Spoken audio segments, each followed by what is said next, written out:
Tadri ma aqbahu aibin fil insan? Je, unajua kasoro mbaya zaidi kwa mwanadamu ni ipi?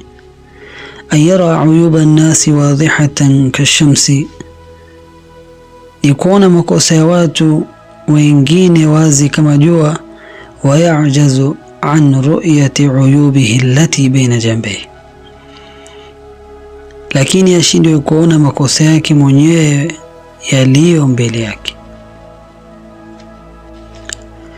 Qabihu min al-insani yansa uyubahu, ni jambo la aibu kwa mwanadamu kusahau makosa yake mwenyewe. Wayadhkuru aiban fi akhihi qad ikhtafa, alafu akataja na kutafuta makosa ya ndugu yake ambayo yamefichika. Walau kana dha aqlin, lau angekuwa na akili ya kutosha, lama aaba ghairahu, asingewakosoa wengine, asingewaaibisha wengine.